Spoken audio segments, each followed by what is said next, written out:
Box scores ruin sports. Part 2. Now, I ain't gonna lie, the first one, y'all went crazy on. So we had to do another part. Now, I wasn't going to do another part, but I had to do another part after last night. Bam Adebayo, 83 points. Now, I'm a Heat fan. I watch every single Heat game. Now, this year, I've talked about it multiple times. I want the Heat to tank. If I'm watching them, though, I want them to win. So, what I had started doing, I stopped watching some games. Last night, they played the Wizards. I looked at the injury report. I see Khalil Ware out. I see Andrew Wiggins out. I see Norman Powell out. I see Hero out. I'm like, oh my gosh. We're on a streak. We getting hot. But literally, we're getting injured again. And we're playing a bad Wizards team. We're going to drop a game against the Wizards. So I'm like, I'm not even going to watch this game. Like, if we lose, at least we get, like, in my head, we'll go up in, like, placement. I get a noti after the first quarter. 30 points. Now, I'm going to be real. Like I said, box scores ruin sports. We're going to talk about a lot of things when it comes to this. I went to look at that box score. I could not believe my eyes. Now, there was a couple of different things and why box scores don't tell the whole story. Now, I do this sometimes where if I'm like late to a Heat game, I'll just start it from the beginning. And instead of watching the commercials, I'll just skip the commercial to catch up to it. So that's what I did to get to it. But I did look at the box score before because I was like, bro, because I got a notification, 30 points. So you know all these Centel accounts, all these troll Twitter. I didn't know if this was real or not, but this came from the actual real app themselves. Now, we're going to talk about how real and like apps like Real and Sleeper low-key have a hand in how box scores are ruining sports. But I go into the app, I see Bam genuinely has 30 points. And I know how Spo is with these rotations. I didn't even know that Ware wasn't playing at all, though, until it was like the second quarter. I'm a Heat fan. I tune in. This man Bam had 30 points in the first, and he had 5 threes with 6 free throws. Like, I genuinely could not believe it. I watched the joint back. Bro, this man Bam was literally doing Euros. He was doing spins. This man was doing above the break, like 35-footer threes. Like, I don't know what was going on, bro. Bro was wilding. Now, if you've been watching Bam recently, Bam been kind of hot offensively until like that last game. Or not, it really wasn't that last. It was a game where I think it was they played the Hornets, and that was like his worst game offensively. Like, he started really bad. He turned it on second half. But Bam offensively, he been, especially since the All-Star break, he been a lot better. But out of all the players, I did a player tier list. I'm like, bro, Bam offensively, scoring. Bam is probably the best player you can possibly have as your by far best role player. Maybe your second best player. If he's your third best player, you're gonna win a ring. I say this all the time because he does everything at such a high level besides scoring that, like, that's the perfect player to have is like that second, definitely third or best role player. This man Bam last night was genuinely, like, I don't know what happened after the first quarter with the Wizards, but that, Bub Carrington genuinely may be worse than Killian Hayes. Literally. Bro, I'm not gonna lie. What they were doing in that game to try to stop Bam, anybody that actually watched the game, you will not question any of them fouls. It might have been 1 or 2 crazy calls, and those were and ones. Majority of the fouls that he got that it wasn't an and one, bro was genuinely getting hacked. Now, I'll say this. Some people saying he wasn't foul baiting. There were some plays where he foul baited and he didn't even get the call. Like, at the end, we're going to get to it. Now, second quarter, what they started doing, they started double teaming more. They started trying to give him more attention off the ball. That's when they really started to ramp it up. And as they started showing more and more, like, focus to him, they started fouling more and more. I'm going to be honest. If the Wizards would have just played him straight up, he's not getting 83 at all. Because they were genuinely fouling. And anybody that think that Bam Adebayo is getting superstar whistle calls, I don't know what to tell you. I'll be real. Bro, my hands are up. I don't know what to tell you. Now, He low-key started to slow down a little bit in the second quarter, but because they were fouling, he kept going. Like, his shot started missing again. But it didn't matter. Then third quarter, again, like I said, he really wasn't unstoppable but in the first, in my opinion, watching the game. But they literally genuinely were fouling. And that third quarter is when they were like, okay, we got to stop him. And they genuinely made it worse than it could have been. Then in the fourth, they genuinely start triple teaming him. And it got, like, the triple teams got progressively worse. Like, early on, they were getting him attention. Now, third quarter, there was some plays where they just was literally just giving him free points. Like, it was a couple fast breaks where the Heat was just making sure he got the points. And the Wizards, I'm going to be honest, they had some of the dumbest fouls I've ever seen out of an NBA team and some of the dumbest turnovers I've ever seen in my life out of an NBA team. But that fourth quarter is where it really got ignorant. Now, shout out to the coach for the Wizards because bro talking about that wasn't a basketball game. Are you telling me you don't have control of your players? Bro, I'm literally watching Bam Adebayo with 4 minutes left in the fourth quarter get triple teamed off the ball. It was to a point where, bro, Drew Smith, the Heat players were so intended to getting Bam the record that they would be wide open some plays and still try to get Bam the ball. Like, bro, it was so much real shit going on from a standpoint of the Heat where you think about Spo for the fact that he kept playing him. Real, bro. The fact that his teammates, and by the way, people that's doing the little, we're going to talk about that. People that's doing the little, the Heat were fouling. Hey, go watch the Kobe game. That's all I'm saying.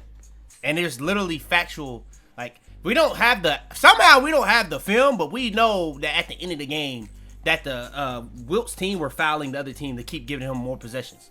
Now, the thing is with the Heat, they technically didn't have to do that. Bam, in that last minute, he didn't even have to do anything for real. Like, he had a lot of time to spare. If they really wanted to do that later in the game, they could have did that. Now, the thing that they not going to talk about is when the Heat was fouling, they fouled 2 or 3 times. I was in my head, okay, so what if the Wizards just start fouling and the Wizards start doing that? Like, the Wizards genuinely started doing that. So the Heat, they knew after that, we have to get Bam the ball somehow, some way. Now, in my head, I say, okay, so they're going to start fouling the other guys. So what did the Heat do? Now, what the Wizards started doing at the end of the game, they started genuinely on the inbound. 4 people, they had a person guarding the inbound and 3 people on Bam in the backcourt. They got a turnover off of it. But little did they know that was going to help the Heat because now Bam can go 1-on-2 instead of 1-on-5. So, hey, bro, you can do all this unethical stuff. You can do all this box score watching. But if you really watch the game, genuinely, the free throws was actually warranted. And the scoring, like, I'm going to be honest, like, in the fourth, Bam was, even some of the second, third, and fourth, Bam was low-key chucking. But I'm going to keep it a bean. It literally wouldn't have been as bad if it wasn't for the Wizards. The Wizards genuinely were fouling. Like, they were genuinely trying to stop him and literally are so bad that they were just fouling. They were genuinely just fouling. Like, so if anybody want to say it's the Wizards, I ain't mad at you. I'm going to keep it a bean. I'm not mad at you. Now, the Kobe fans. Now, I ain't going to lie. Kobe fans, I'll keep it a bean. I'm low-key kind of with you on that Wilt stuff. I'm not too much on that one because, like, we got to have some type of inflation with Wilt. He got too many records. Let's be real. And then when it comes to the Wilt stuff, we got film of all this stuff, and then it's Wilt. Like, the 100-point game. The one thing that we want to see, we can't see. I'm a little uneasy on that. But when it comes to the Kobe, I'm going to be honest, man. Hey, it's like they lost. It's like, bro, they acted like they really lost. Like, I don't know. I never even seen Kobe fans care about efficiency like this. I'll be real. Like, Kobe scored 60 points in his last game. I swear I ain't hear a peep about his efficiency that night. It was the moment. It was the moment. So, Bam go out here and have one of the craziest moments of that's probably going to be the craziest moment of the decade in terms of regular season. And the thing is that's really crazy about this last night game was so crazy. That Shai versus Jokic to end the game. Shai come down, dagger. You think the game over? Jokic come down green and 1-3 to tie the game. Shai come back, game him. Come on, bro. That game was crazy. That game the night before was crazy. For the next night, You get the Celtics versus Spurs. You think JB finna be the story of the night. Little for Bam to go and get 83. Bro, that's literally one of the best back-to-back nights in NBA history, bro. Like, that game against Jokic and Shai, that reminded me of that 2016 Curry game versus the Thunder. If you was watching that live, bro, that's one of the best moments in NBA history. Facts. Then I can't believe I watched both of those games back to back, man. But yeah, people trying to discredit Bam because of the box score is crazy. Now, in the other box score, I did talk about other sports. NFL season over. Not really much to talk about there. I can talk about world football. Champions League was today. We got a lot of Prem fans going crazy on my man lamine yamal because he has Araujo at right back. We're glazing teams for a draw. Now, as a Barca fan, my favorite Prem team is actually Newcastle. So, it was really tough for me to watch Barca get outplayed by Newcastle. But if it was anybody, I wasn't that mad at Newcastle. But they thoroughly outplayed us. But the thing is, I'll take a draw. I'll take a draw, bro. If we can steal a draw, I know how the Madrid fans feel. But for that to be your crowning jewel, for then Liverpool to go out there to get their second chance at beating Galatasaray and lose. For Spurs, who they try not to even claim, go out there and lose, destroy. Hey, by the way, shout out to that goalie, bro. I kind of do feel he was bad, but we gotta have a conversation about that field. That field made John Garcia look crazy, and John Garcia is very good. So, he was bad. Don't get me wrong, but it was a lot of slipping going on. Hey, by the way, in that Newcastle game, it was a lot of slipping going on too. That's all I'm gonna say. But for all them Prem fans be going crazy over that first day, and all they got was a draw and 2 losses the first day, to then follow that up with City, who I've been saying they're probably the second best team in the Prem, but they're like, if we're talking about in terms of ease of being able to beat, they're not the second best team. You can beat City, bro. Like, you can see the difference between City and Arsenal when you seen United play them. City, you can literally, you can let them have the ball. They don't have no midfield. And then they're so open on the count. They're so open. Like, people talk about Barca's high line, but the amount of space that you have when you're playing City is ridiculous. Like, that shit damn near worse than the high line Barcelona play. Like, at least Barcelona get a lot of offsides. City just give you space. Like, they just give you tons of space.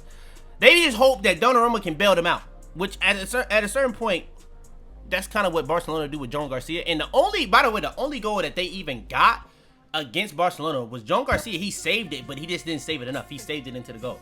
Like, so you can say it's a little bit of unluckiness for John Garcia because he was amazing in that game, but Barcelona did not deserve to win that game. So I'm not finna get that one off.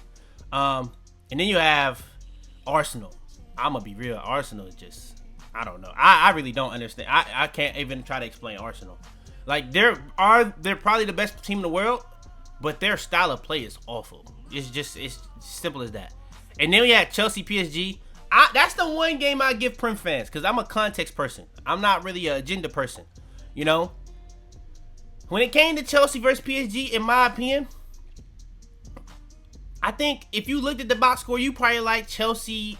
PSG got their get back. They didn't even have Donnarumma this time and all that. Bro, Chelsea damn near threw the game by having that backup goalie out there. I don't know what's going on with Chelsea with that. Now, there may be time for a conversation with Palmer. I actually like Palmer, but bro, if he ain't getting pins, what is he giving you? He ain't been giving you much. And people be talking about this Pew Ball G, bro. All the other, like with lamine yamal, they be trying to get that one off. All these other guys that got that fell off a cliff. So I just think it's pretty funny. Especially when you think about all the people that was out for Barcelona. Like, they had Araujo at right back, brother. Go and watch the game and watch what Araujo does in attack at right back. He gets the ball and does not move. He just passes. He gets the ball and does not move. And then you have Pedri in the midfield. He is by himself the entire game. He'll be 1 or 2, and if he loses the ball after beating 2 people, he getting clowned for it. I was seeing people get off slander against Pedri for that game, who was by far the best player on the pitch when he was on the pitch. It was not a surprise that when he came off the pitch, it got drastically worse for Barcelona. I don't know. I genuinely don't know. I feel like, bro, and then the Declan Rice thing, the conversation I be seeing him in, That gotta be the epitome of. I don't even know what that could be, cause it can't be box scores. I genuinely don't know what that could be. I'll be real. Especially with all the stats they got in world football. I would be real. I have no clue what the Declan Rice thing is. Like the conversations he's in, I don't see. I don't understand. I think Declan Rice is good. I think he's very good. Crazy engine, a very all around player. But bro, the conversations he be in is crazy. Like people will say he's the best player in the Prem. I don't really see how you can say that when you got a guy like Haaland and Bruno in the league, personally. And I'm not even a big Man United fan, but Bruno is just, his talent is clear. It's not even like a conversation to me. I don't really see how you can do that. But honestly, I still think Arsenal got the best team in the world. Like I said, I think their style of play is the issue. That may be the thing that holds them back. I honestly hope Leverkusen does beat them. I'll be real, because that'll give them a reality check. Because they got a lot of talent over there. It's not really even debatable at this point how much talent they have. City, in my opinion, they have the best style of play, but they don't have the facilities to play that style of play. Like if they like, bro, Rodri. I'm not even a hater of Rodri, but like since he came back from the injury, it's like they depend on him so much, but they don't give him any help. It's like they try to make him play like Pedri. He can't do that. He can't. Like, he can't. So it makes no sense. Like, a guy, they kind of put him in like on the counter, they kind of make it seem like he's supposed to do what Caicedo is supposed to do. And those are just two completely different players. Like, I just don't really understand. I don't really understand the thing that they do. And then Bernardo Silva, he don't make nothing any better when he in the midfield. And he just everywhere on the pitch, but in the midfield. Like, it's so many questions I got with those two teams in terms of either Arsenal's style of play and having all the talent. And then you got City that actually has a good style of play, but it don't fit their talent. So, hey, like I said, I don't really get it. It's a lot of question marks I got with both of these things. But at the end of the day, the fact that people was running to the box score for Bam, trying to clown him without watching the game. And then you got all these Prem fans trying to clown Barcelona for having a tie, where if you go look at every single Big Six team in the Prem when they played Newcastle of these last 5 years, majority of the time they drop points against Newcastle. So the fact that that's the game that we getting that off, especially when we're talking about Barcelona in terms of the injuries that they have, I don't know. But yeah, that's just what we're going to do today. Like I said, I didn't plan on doing a part 2 to this. I didn't. But at the same time, it was destined, bro. The first one did so good, I might as well. So, yeah, if y'all do want more of these discussion videos, like the video, subscribe, all that good stuff out the way. YaboiFitz, I'm out of here, ski. Tell them to bring me my money. Yeah!